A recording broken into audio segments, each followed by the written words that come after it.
Hey, I'm Decathlon Gamer. Welcome to Pro Cycling Manager 2019, brand new Let's Play series, career mode, and it's the Women's Tour.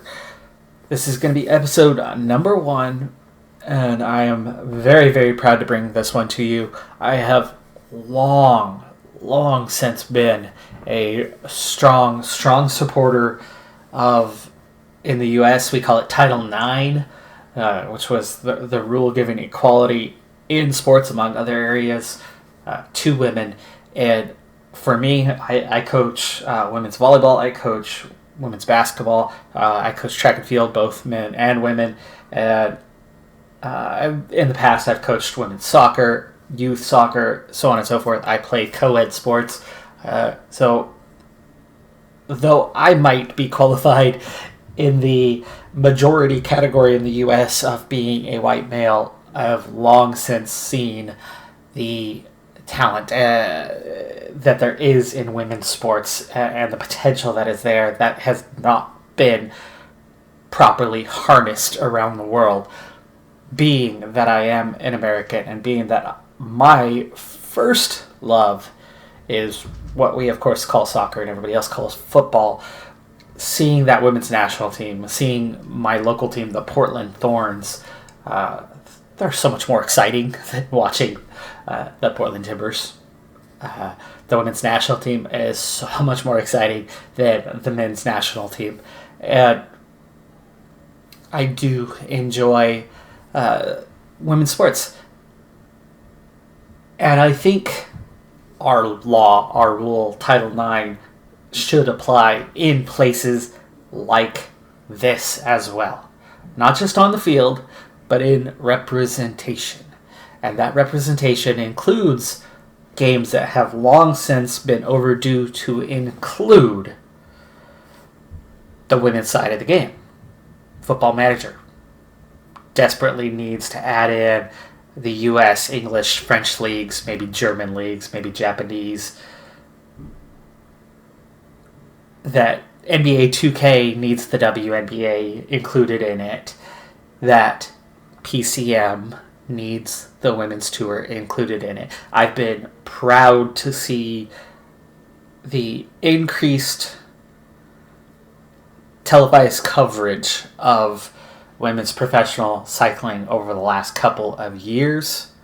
And I, like many people, have been growing fond of it and getting to know a number of the riders. Now, of course, there's not quite as much parity in the women's side of it yet, but that will come in time with increased participation, increased coverage, increased compensation.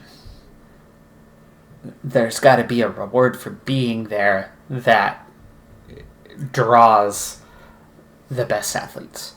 With that being said, let's get started on our career mode in the Women's Tour. Now, there's fewer races on the calendar, so there will be quicker seasons compared to my other career mode series.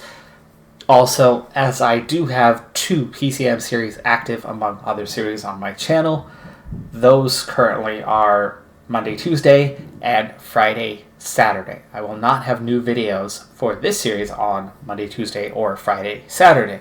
However, temporarily, the other 3 days of the week will be where this fits in, and then we'll settle this down to 2 days, as long as there is enough interest at that point to keep this series going. So please do hit that like button and subscribe, and tune in for more great content as we get going with our women's series. Now, very quick overview of some of the teams and a few of the riders in the peloton in the women's professional side. So, Marta Bastianelli, great sprinter. Age is not as much a factor in the women's sport as it is in the men's. The elite riders can stay elite a bit longer, again, as there's not quite the parity that we have in the men's side. Anna van der Breggen is, of course, one of the top riders, if not the top rider, arguably one of the top couple riders anyway, in the world. She is incredibly efficient as a puncher. You can see in her ratings there's a lot of Julian Alaphilippe kind of dominance out there in that style of punchy climb. But this Bull Stillman's team is one of the strongest, if not the strongest out there. Canyon SRAM is very much one of the better teams out there. A little more balanced. As you can see, there are a number of riders that are 75 and above. So there's a bit of a stronger team work ethic in that team than you get in some of the others, as opposed to individuals who just ride away later on in a race. CCC Live is another one of the good teams with Mariana Vos. Mariana Vos is, of course, the other arguably best rider in the world. Amber Nibbin is a good one for the U.S., but still up and coming. Well, not up and coming, former top riders.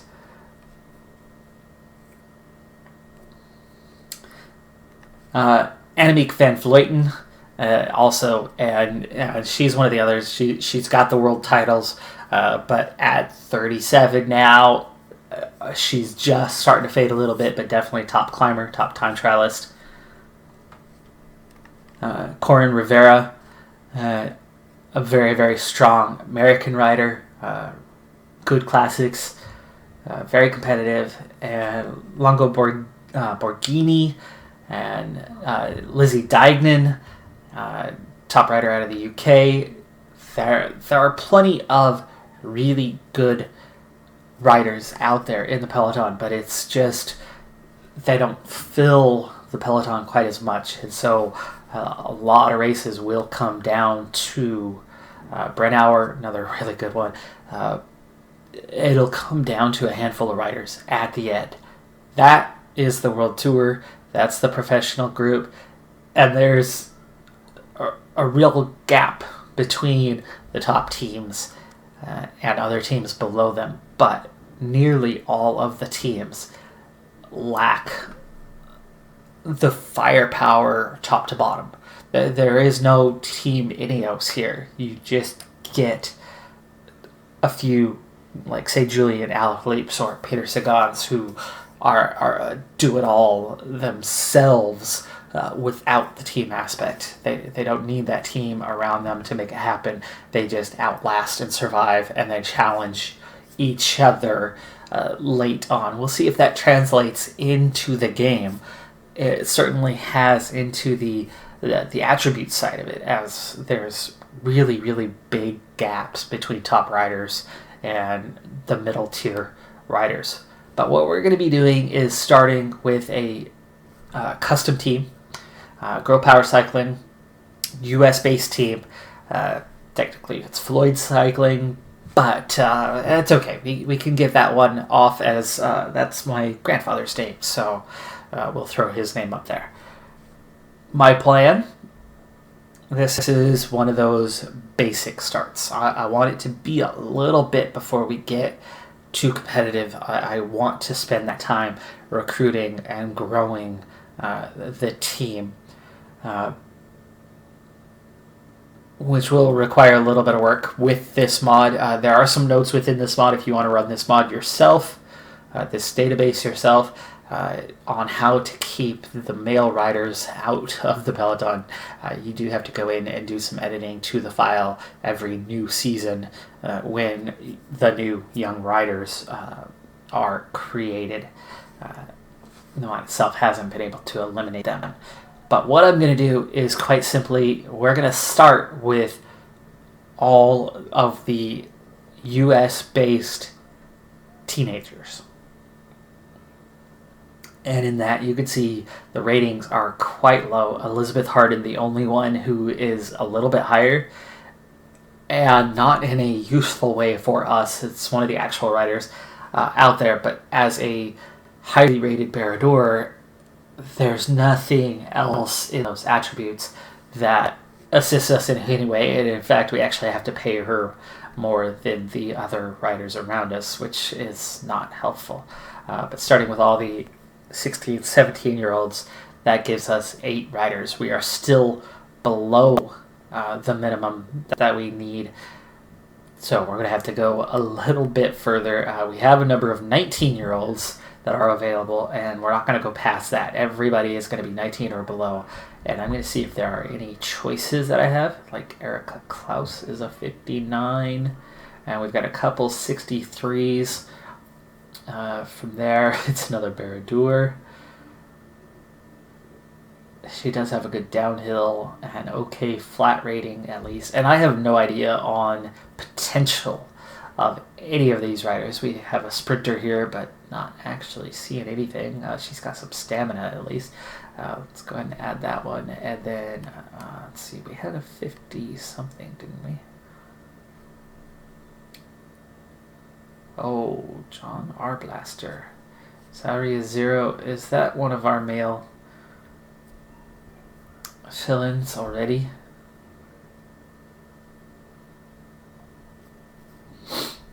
Okay, so Isabella's the only other one who's highly ranked at all, and yeah, that's what we got right there. That's 10 riders. I would like us to get to 12. So I'll pick 2 more out of here, but it does appear that all of them are of the basic variety,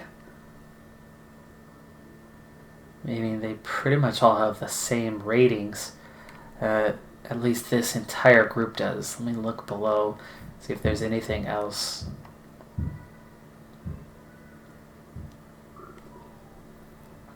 Why are you... you're 20. We're outside of the 19-year-olds. Alright, well, they're all the same. I suppose I'm going to choose based on the name, as it's the only factor that's different between them at all. Well, Erica Klaus. There you go. Alright, Erica. There's one. The others are all identical. Paige is a good name. Kira, but I don't care for that last name. Saganchuk. That's a very American name. Megan Doherty.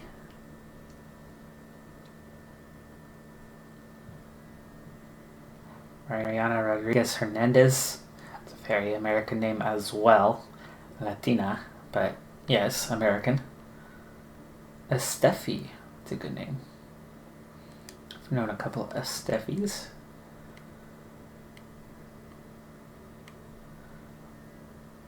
Taylor. Taylor, that's so American. Sunday. Okay.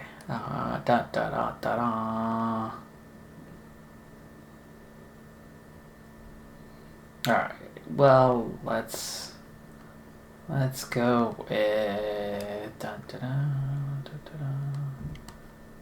Madison Major. It's about as American as you're gonna get. Alright, that's 12 riders. This is a team that's going to be capable of literally nothing early on. We're going to be fighting for scraps at best for this first season. And that is A-okay by me. Let's try to see the breakdown of team potential and see if there's any riders that are going to end up being worthy of hanging onto. We start with Elizabeth Harden, the actual rider on the team. Potential, yeah, there's some. There's definitely some potential there. Cassidy Hickey has some. McPherson's not going anywhere. Major, yeah, no. A little bit here. Youngworth. Brookshire, not so much. Klaus, no. Yeah. So no great potential in the team at all. A few riders that might be worth hanging on to, but they are so low in their ratings that we're essentially going to be remaking the entire squad going forward. Again, our only somewhat highly rated riders are Paradors, which is really useless in the career mode version. So there's going to be a lot of a lot of quick sims in this first season, pushing to start remaking this squad, because it's going to be a struggle for sure. Let's take our first look at. Fine. Let's do our preseason very high. If you have not played this game before, always do this. Always, 100% of the time. There's no reason not to. You do not do a mixed bag. You set everyone to very high, and then you set their calendars, and you can maintain, in this game anyway, you can't do it in real life, but in game, you can maintain a very high fitness level all year long if you set your calendar properly.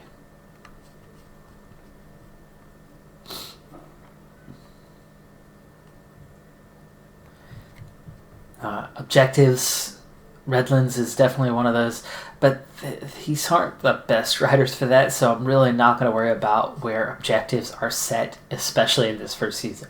Here's what I wanted to take a look at, and that is our calendar. We have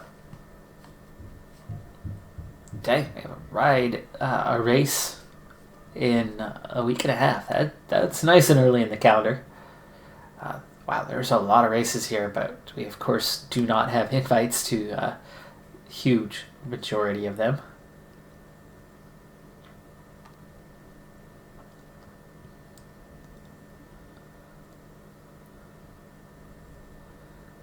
There's definitely a few decent races. The Redlands is one of our key, or is our key objective of the year, and that is in mid-March. 1 sprint stage, 3 punchy stages, all on the short side. The longest is 81 kilometers of those 4.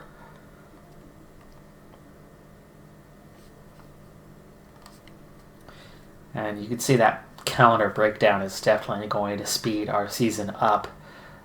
The Ardennes, 4-stage race. A lot of under 23s that were scheduled for. The good thing is our entire team is available. Joe Martin stage race. Climbing time trial. Interesting. A couple larger stages in there as well.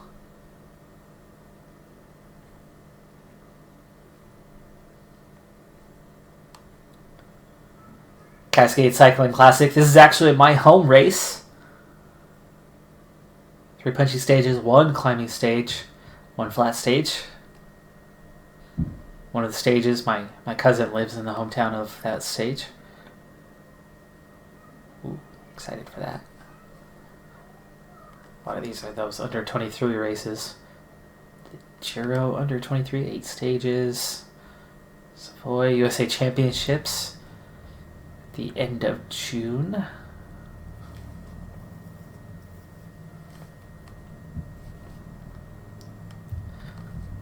Especially with the quick sims, this is definitely going to make our season go by pretty quickly. Tour of Colorado.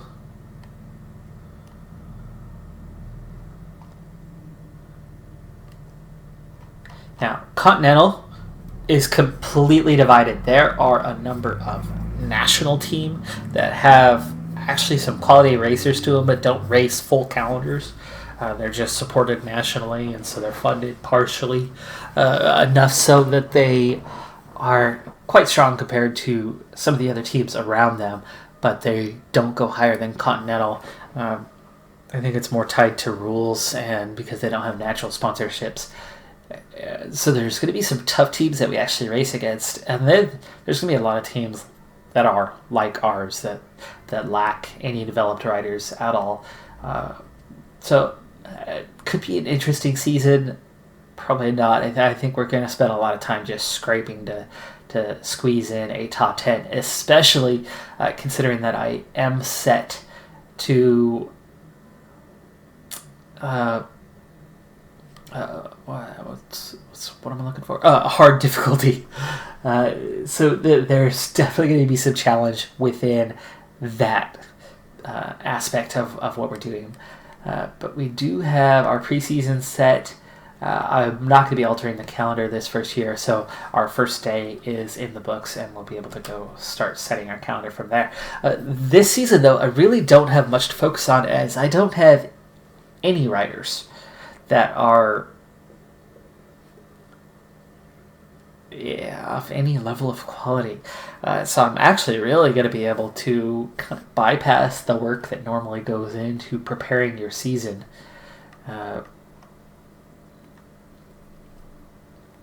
We have our equipment. What do we have? Good time trial frame. And that's our only other frame. Ouch.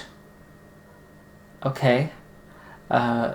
We want to go for a total redesign of the model. Wheels. I like that we get the choices here, but that's... Okay, the 24 is okay. We have nothing for classics whatsoever. And our aero package is definitely not good enough. Nor is our disc wheel. But at least it's not bad. So we'll go the 50. And redesign. Hopefully I didn't just do a redesign of the chrono, did I?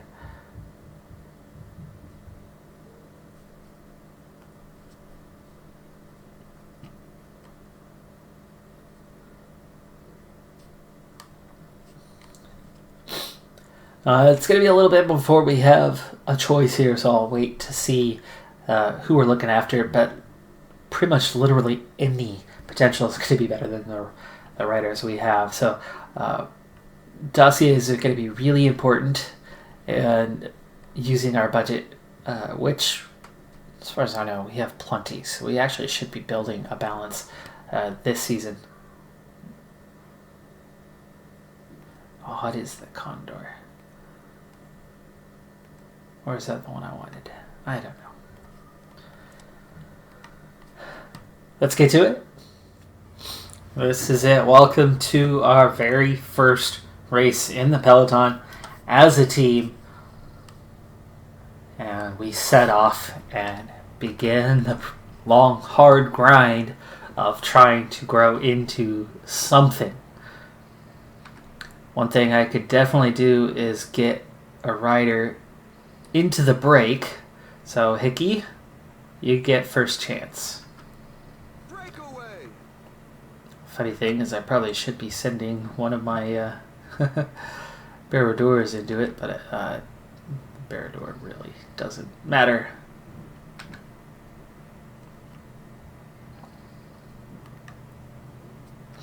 Alright. Oh, they've already been caught. Let's send somebody else. And Harden is our Barrador. Why don't we send you?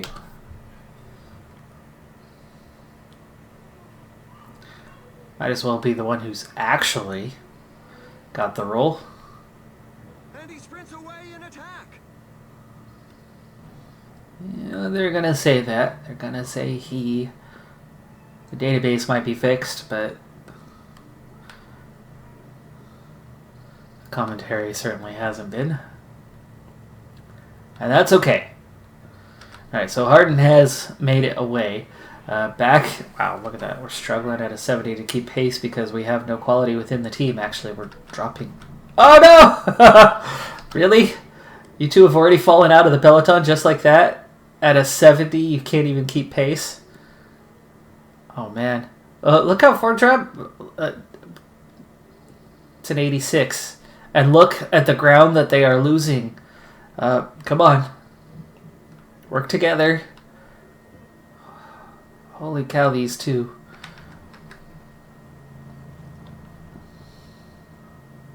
This is going to be a difficult season. This is going to be a difficult season.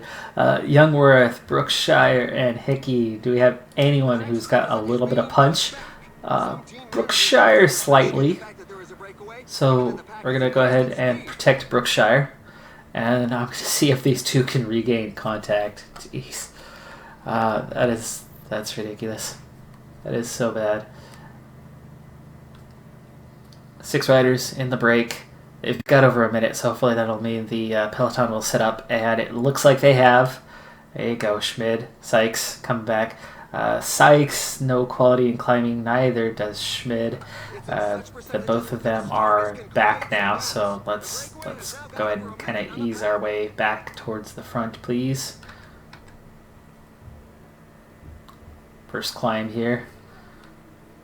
Let's see, who's the other one who's just sitting in? It's Youngworth. Youngworth, 56. Schmid, same.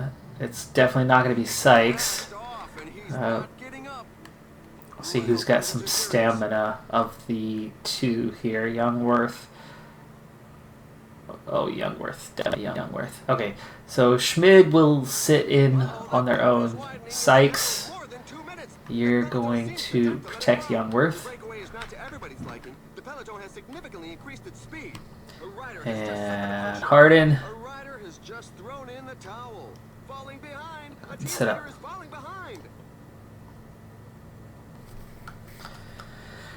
Second climb of the day. 3 that have the type of classification anyway, and oof, 2 of the riders are dropped. Just like that. We're going to see a lot more of this. Look at that. Now we're down to just 2 here, and we already have riders going out the back. So 1 little climb, and people are done. And we're going to see a lot of this in this Continental Racing. The attributes are so low that riders are just going to periodically get dropped. They really are. It's going to happen. It's going to happen frequently. We're already down to 60K. When we get a good opportunity here, we will use that to get some water. Harden's back in the group. The last 2 riders have been caught. Hickey's out the back. Schmid is out the back. Just like that. It's that easy. We're down to 50K. We've got Youngworth, Brookshire, and Harden here in the group. And we're going to sit up a little bit, and then we're going to take a look. Youngworth is probably going to protect, who's it going to be? Shire? No, Harden. Harden really is our best rider here, and Brookshire is going to go ahead and get water now that we're on the flat.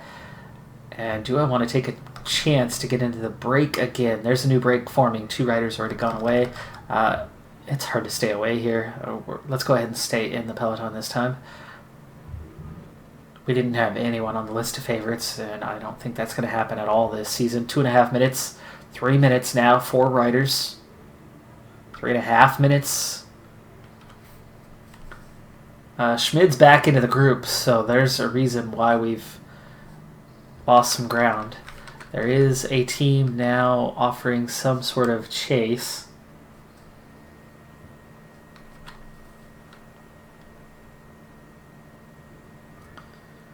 And it's back down to 349, but the peloton's back up to 77.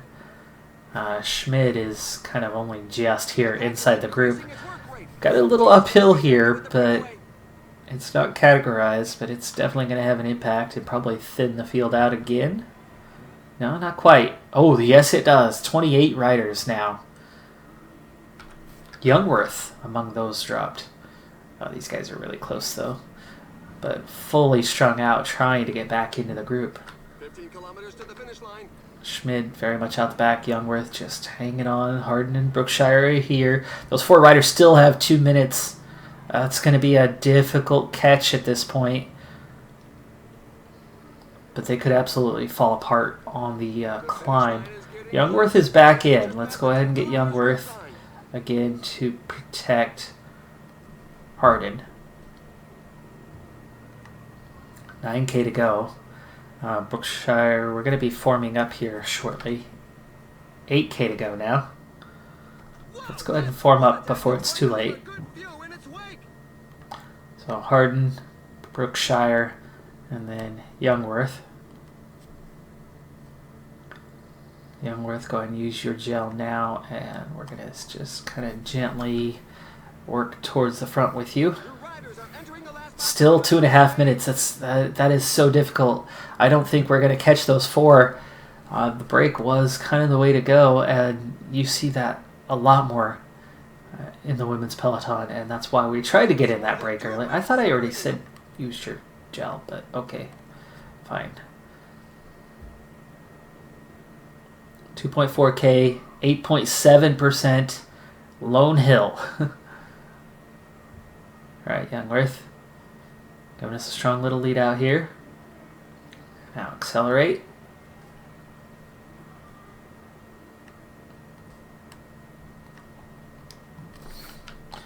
Come on, Brookshire. Just don't have these hills ratings. 1.4K. And we're stuck. We're stuck. Come on, 99. Get out to the outside of the road.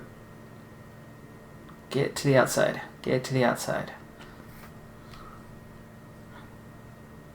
Harden's dragon. He dug deep inside himself to earn this victory. Breakaway takes it. Korean Hyung-kyung Kang.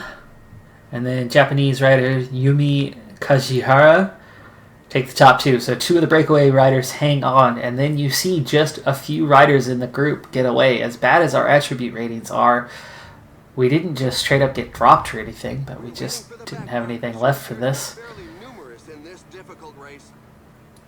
We'll be in the top 20. 16th for Brookshire. Harden is going to take about 20th. Takes 19th. And that's our first race in the books. So what I saw in that race was a little bit of reality to how the women's sport seems to be, from at least as much coverage as I've seen, which isn't a ton. It's certainly nothing like what I've seen for the men's. Like I said earlier in the episode, it's only been in the last couple of years that coverage has improved. But you tend to see a lot of breakaways hang on, and you saw it here. You saw the lower attribute ratings equaling that both the breakaway and the peloton kind of just crumble and just fall apart. And the chase in the peloton isn't necessarily an easy one, even for just a few riders away. Gaps are sometimes difficult to make up. So this season I will be spending a lot of time trying to get riders in the break to hang on, to get a good finish. And then otherwise, in the peloton, it's going to be mostly about survival. And then finishing as high as we can when we get to the end with whatever riders are left. Tactically, we could occasionally get some sort of result. And I'm not saying good results, but some sort of result. I have no attributes anywhere in the team, up or down. I have no team leaders. The best we can hope for is the kind of result we just got. 16th, top 20s. We're not going to get that many top 10s. We're not going to finish high, especially because of the difficulty level and just the lack of any leaders on this team this season. And especially with quick sims, we're going to bypass a lot of results. It will be a difficult season, but it's also going to be a quick season as I push through this first year. I will definitely move through a lot of races very quickly. But with that being said, survival is key. It is a war of attrition more than a lot of other things. It's not riders necessarily riding away from the field. It's just the strong riders hanging on while everybody else loses the wheel. And we saw so much of that in that very first race, of one little climb and all of a sudden 10 riders have dropped out the back. And then one little acceleration and 8 riders drop out the back. We'll be seeing that a lot this season, and we're going to be seeing that a lot from my riders as they lack the attributes to really hang with the group. But that's going to do it for this first episode of the series. Be sure to like and subscribe to keep this series going, to get it out there. PCM 19 did not just come out. It's been out for a long time. So for a new series to take off, it's going to need some support from you, the viewer, especially with that like button, to give it a little boost, get it out there, and let it be known. And especially if you're a supporter of the women's tour, as far as I know, this is the first series out there that has covered the women's tour whatsoever.